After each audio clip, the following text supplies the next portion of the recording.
बिस्मिल्लाहिर्रहमानिर्रहीम अस्सलाम वालेकुम। की हाल है भरावां दा? ठीक हो? खुश राजी? मैं ना अगले दिहाड़े एक जवान को पुछया बा ए सी जेह्ड़े ने इन्हां दा की मकसद होंदा है। ओह् आखदा भाई ठंडी हवा देने वास्ते। ओह् मैं आख्या तेरा भला होवे, ए सी जेह्ड़े लग्गे होए मुलाजम 17वें स्केल दे जेह्ड़े तहसीलां दे अफसर न, ओह् सिर फद बैठा।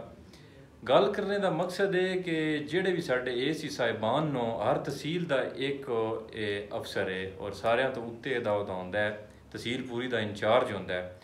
तुसी वेखो ना, हुण मिसाल छोटी जी ले लो, पिछले दिनों चो चिकन यानी कि चूचे का गोश्त लभदा 800 रुपये किलो। तो आखदा निकली जाए ना रोड उत्तों किसी होटल तो, मजबूरी किसी को रोटी खानी पै जाए तो वह चूचे की जी हांडी है 1800 2000 की लभदी है। हुण चूचे की वो हांडी जी रेट वह ही है, चूचा मार्केट चो 400 रुपये किलो लभदा है। तो बाहर पता नहीं ये होटलों ते या वड्डियां जगह ते जेड़ा इन्हां दे कंट्रोल चो नो, जेड़े इन्हां दे इख्तियारात चो नो, उन्होंने ये जाके पुछदे क्यों नहीं? वा पुछण तो शायद वो अगों आखदे होने साहब जी रोटी शोटी खाओ, तो फिर भला होवे साहब रंदा इतना करके साहब निकल जाते होने।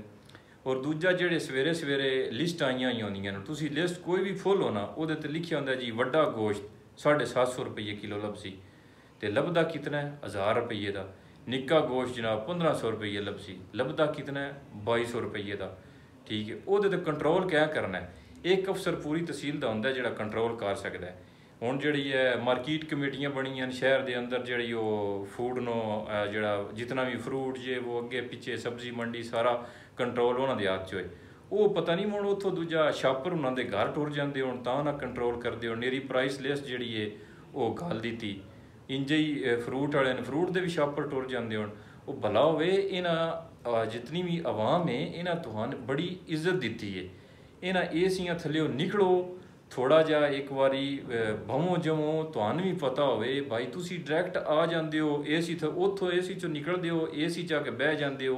और एक सारियां तो वड्डी गल जिहड़ी मैनूं अज तक समझ नहीं आई, बा साहब 2 बजे आउंदे न दफ्तर, ते पुछिए साहब नाल मुलाकात करनी है जी, साहब अजे आए नहीं, उन्हें 2 बजे आना है, वो किसी मीटिंग ते न। मीटिंग केड़ी है कोई पता ही नहीं, बा किहदे नाल मीटिंग है, किदे मीटिंग है ना साहब कदी आवाम चो दिसे न, ते ना जेड़ा कदी कदें किसी ने छापा मारते दिसे न, बस साहब छापा मारिया होवे।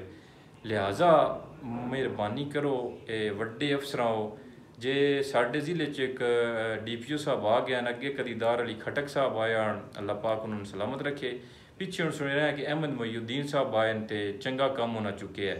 जे वो काम चुक सकते हैं तो DC साहब AC साहब भाई तुसी भी मेहरबानी करो एक बारी को ज़िले ते नज़र मारो, ताकि आवाम नूं जिहड़ी है वो कोई रिलीफ तुहाडे लो भी मिले, कोई शै खा पी सौखी लवे। तुहाडे रेट थोड़ा हुंदा है, बाहरों चोखा लभदा है। अल्लाह पाक सब नूं सलामत रखे, सोहणे रब दे हवाले।